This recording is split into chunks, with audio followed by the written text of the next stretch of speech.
Welcome to Advent 2021. We are pre-decoration, so I will definitely record another one of these so that we can do the lead into these videos. But because it's the first day of Advent, I've not decorated yet.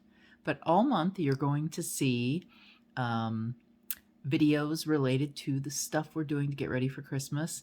Most of them will be an Advent embroidery kit that I've ordered in from Japan, and I'm going to show you the embroidery stitches I'm doing, the final result, stuff like that. So I have got plotted one decoration a day. Although this is day one and my decorations haven't arrived yet. So I'm going to be a day late on my Advent calendar. You may see 2 in one edition. I'll also do a few cooking videos. Hopefully you will enjoy this. I do want to say right up front, though, that if you have yet to follow this channel, definitely do. This would be a good time to do it. Both Kelli, Slack, and I, we co-own Black Sheep Fiber Emporium. And the two of us have been running the store for, I've had it open for 9 years or so, and Kelli joined me shortly thereafter, so maybe 7. And Kelli lives in St. Louis, so between the two of us, we do Kelli does 2 videos a week. Hers are live. I do 2 videos a week on the channel. But for this month, you're going to get one from me every day. I hope you enjoy it. Yep. Subscribe, ring the bell, follow us, and hopefully you'll see more and enjoy more of these. And on with the show.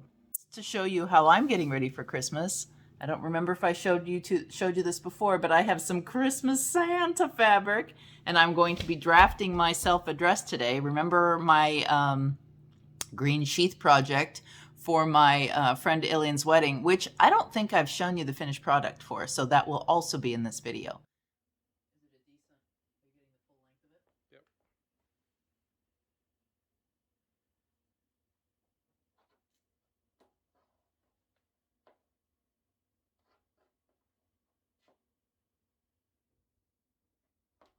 I loved the dress pretty much, except I didn't love the bust darts. There were 2 of them, and I really rotated them around, and I didn't love them. So this one, I think I'm just going to do the waist darts and not do a bust dart, but that means, and I didn't do this before, I copied my other dress, I'm going to redraft from my measurements and start over, because, you know, that's how I roll. Start over, Tina. Just seeking the perfect scenario, and eventually I'll get there, and when I have that pattern, as long as I don't gain weight, which I've also done in the last few weeks, we should be golden. So winter, man, putting on the weight, I hate it, but I do every winter. So I will also work on that for you. I'm just going to build up a bunch of videos, and some of them may roll out later, and sometimes you'll get 2 a day, I guess. I don't know. Hopefully you can stay on top of it. I really should save them, as many of the YouTubers do, but these are all Christmas, so how am I going to do that? Anyway, today for you, I'm going to show you my setup to get ready for embroidery. So one of the things I found at an antique store was this, and I'll do an overhead shot of it. It is a dresser scarf, and I'm going to lay it out on my table. It is not particularly Christmassy, but you do know that my husband and I have a thing for orange. We have very similar tastes, which is very convenient when your spouse cares about home decor. Oh, this is like a big square one. I thought it was a table runner. Well, I don't know if I'll put this on the table or not. It has lazy daisy stitches. It has French knots. It has an outline stitch. And it has, this is a funny little thing. I'll have to figure out that stitch. It's cute though. It's like a little basket weavy thing. But it has those stitches in it. Sorry, I had to move you to see it.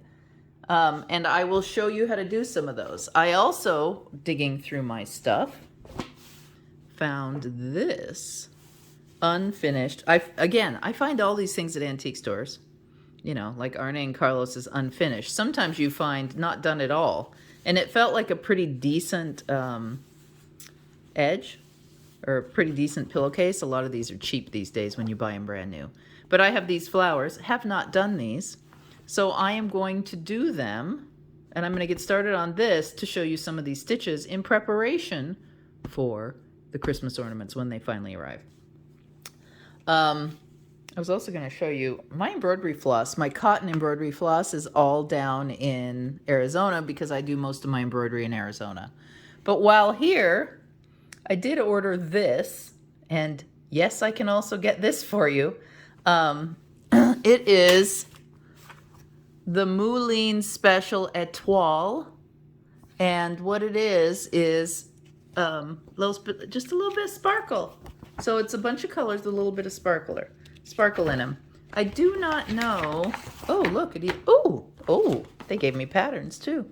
Didn't even open up this. Ooh, I love that one. Huh, I might have to do one of these.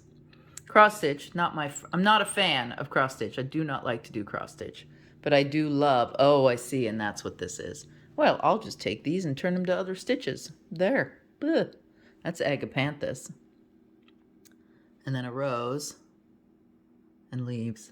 I don't know what they're, usually it says somewhere what they're made out of. I don't know if these are cotton. I hope they're cotton. My second choice of embroidery floss, and ultimately the one I chose because we're filling this in later after some malfunction, is the Fil Chinois, which is a silk pearl.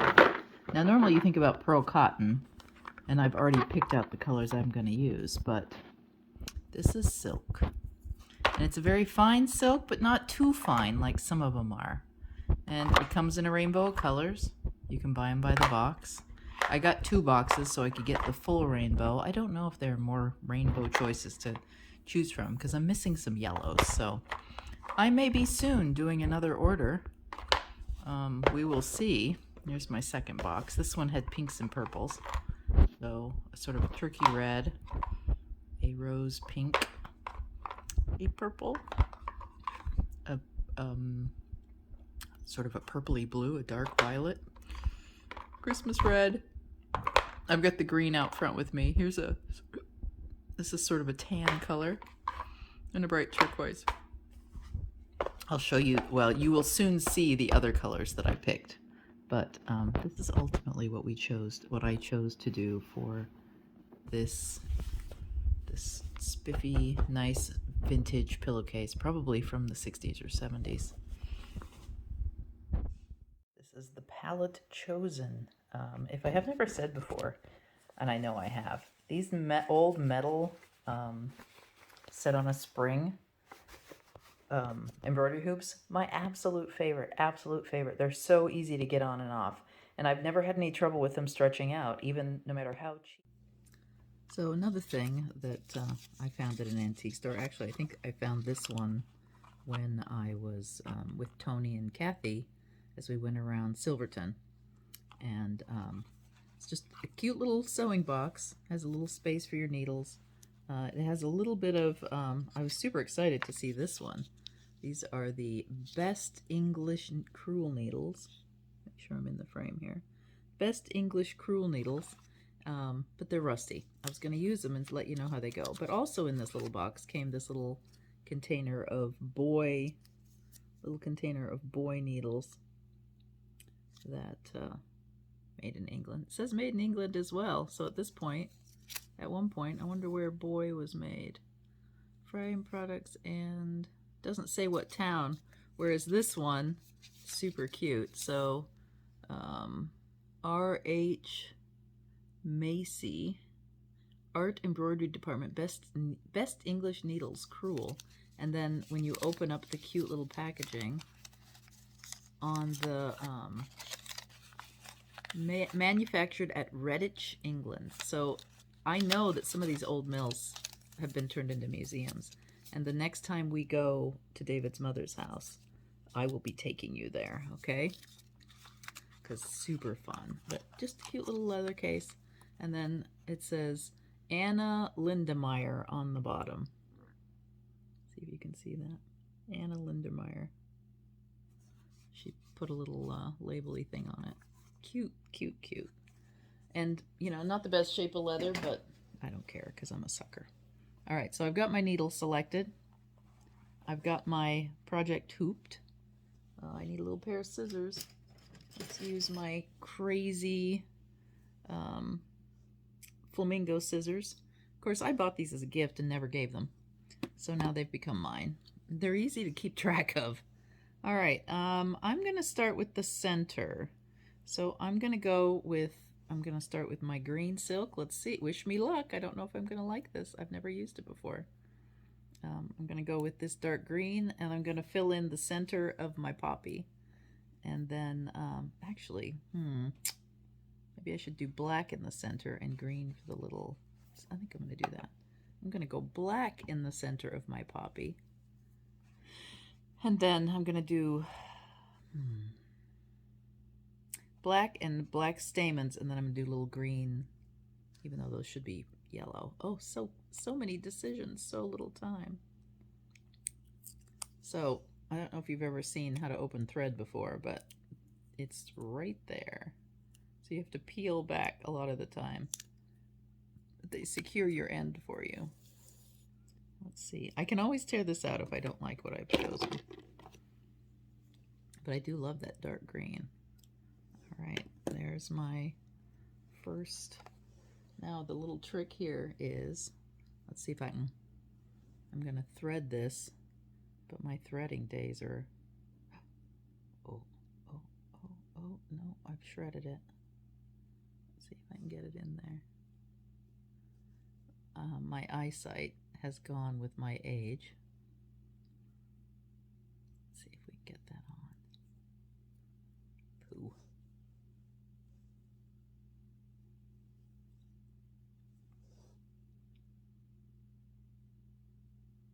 I may have to use a needle threader, which I have. But, you know, try to stay young if you can. So also found at an antique store. And I do have more modern ones, but they are often a little too big for the eye of my needle. So there's that. And I need to find some of these that stay together. I don't know why this one seems to be of more high quality. But if anybody has a metal cutting machine, we just need to do 2 little divots that are quite strong. There you go. Bob's your uncle. So look at the tools. The tools that I'm recommending to you are growing. Just an old commercial, quite strong needle threader. All right, and then I don't put a knot on the back. Well, let me revise that. I used to put a knot on the back of my projects, but I quit because I have learned better to hide my ends. Not that you're ever going to see this, because you're not. And this is going to get laundered because I am going to put it in my, I'm leaving a tail, right like that, and I'm going to just stitch over it. So, and this I'm going to do in long and short stitches. I'm just going to get started with some pull through, but mostly I'm going to do long and short stitches.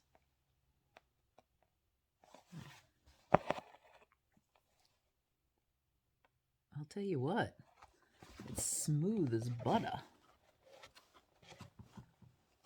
Smooth, smooth, smooth.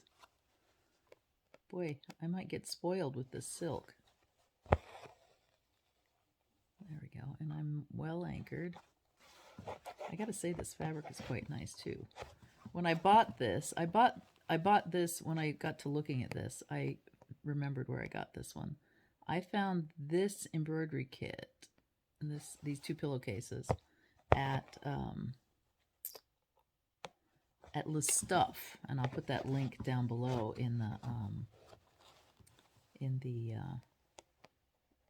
information section.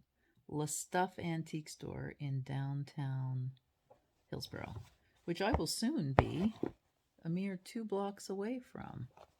Wow. Let me tell you, this embroidery, or this floss, they call it pearl silk. Holy mackerel. This is some nice stuff.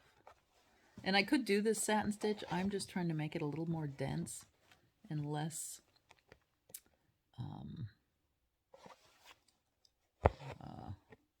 so that when this gets laundered, it doesn't thin out, and so I don't have to do 2 layers. So I just do long and short, kind of like it's very common to do this stitch in crewel work, which is usually done with wool. But, you know, crewel work, embroidery, it's just style. Let's get down here and get this. I want to leave this abandoned down here. And so I'm just doing, and I'm not trying to save. Sometimes I try to save thread in the back, but I'm not trying to do that because I want this to be nice and dense. So I'm just randomly stabbing long and short stitches, trying to cover up the line along the edge but not be too dense or not go over too far into my other work. Trying to keep this under U. So that, I think they call this the fill stitch. Is the fill stitch.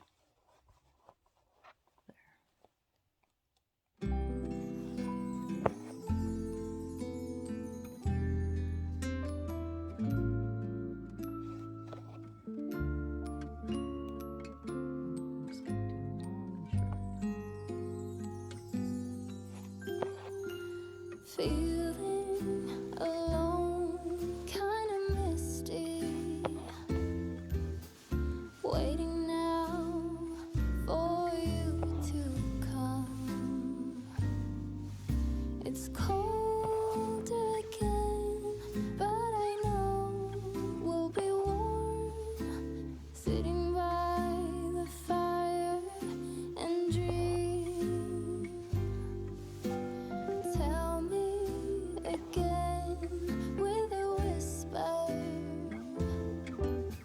little things that I wanna hear, and the stars up above are smiling when they see you holding me so near. I see snowflakes on the chimneys, and the candles have a certain glow, a secret and a song, even church bells sing along, and the children making angels in the snow. Oh, what a gift to be given. How lucky can this old heart be?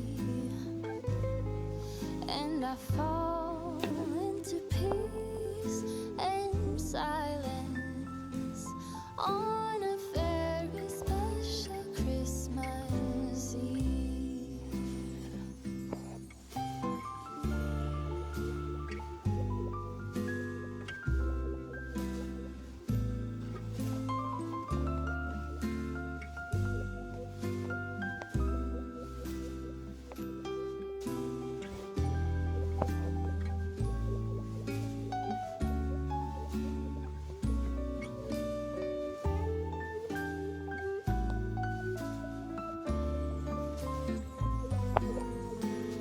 Tell me again with a whisper,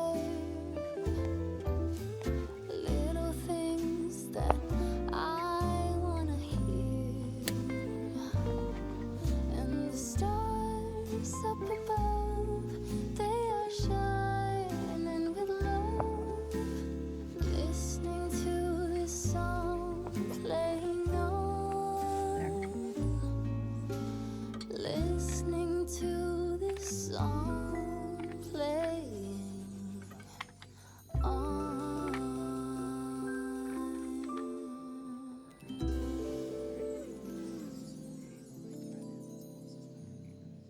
Do some little outline stitches.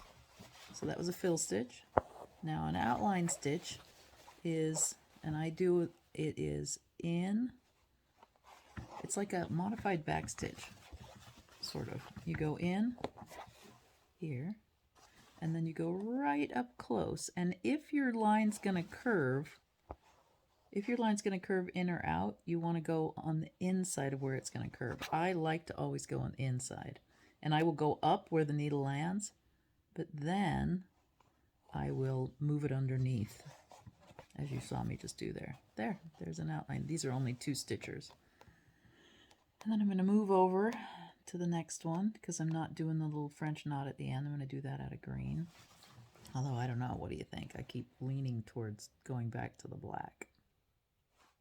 I think I'm going to do it in black.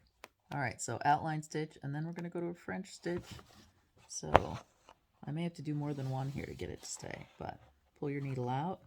I wrap it 1, 2, 3 around the needle.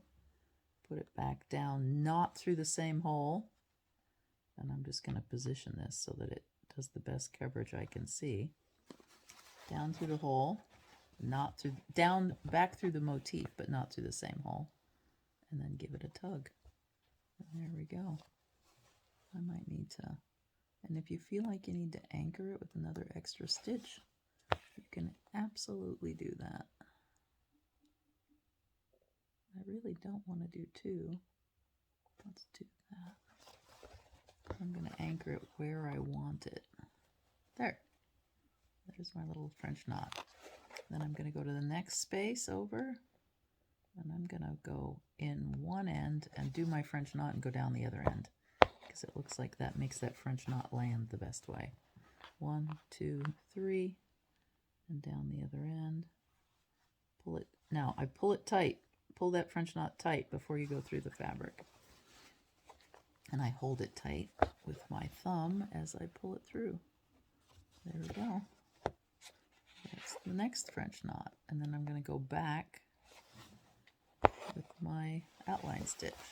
So turn my work, and I know that I did this outline below, so we're going to do this one. You could probably do this. This is probably short enough to do in one, but I'm kind of cognizant that my thread is thinner than it would be if it were out of the cotton DMC. There. I would use 2 threads of DMC. This comes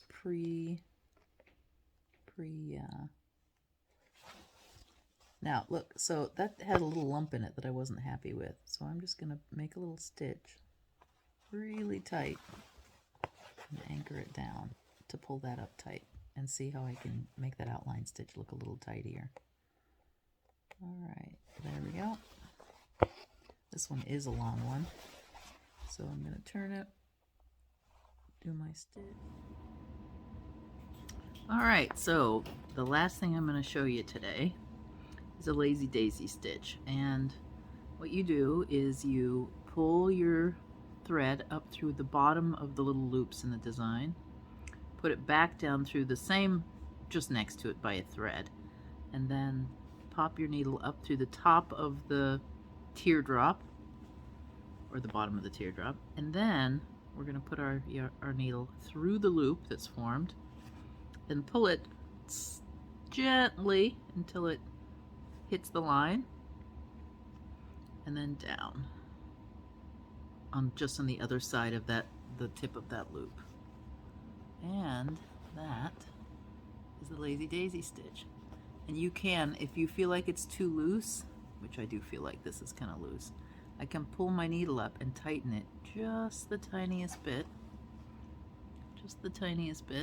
by pulling on that and then pulling it down again. That will tighten it up. All right, I'm going to go to the next one over here, put my needle up through the bottom, pull it, put it down in through the same hole or just next to the same hole, and then back up. And you notice there's efficiency of movement a little bit in embroidery. It's not just poke, poke, poke. You take more than one bite at a time out of a stitch.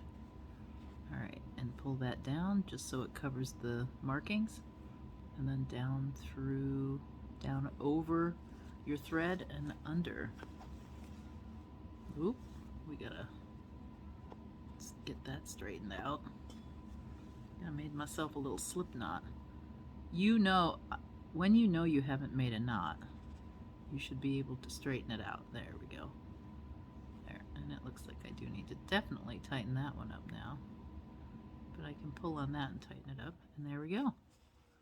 Second lazy daisy stitch. Right there. Now my color palette, how's it going? If you look right here, I did some fill stitch, long and shorts. I've done my black. I have a little bit of a bubbly thing here. I'm going to fix that when I get my orange around onto this petal. And what I'll do is just catch some of these loops that seem to be a little sloppy and tighten them up. So I'll show you that when I get there. I really do like the black contrast, so I'm glad I just did it all in black. Don't know what I'm going to do with these outline stitches, because that could be pretty in black. It could also be pretty in this gold color, so I may do the gold as an outline. Don't know though. That's my progress so far. Tomorrow I have been notified that the advent calendar for me will be arriving. So we're going to switch over to that. We're also going to do some decorating in the house. So I'll catch you up tomorrow and I'll show you what my progress is and what we're going to be doing.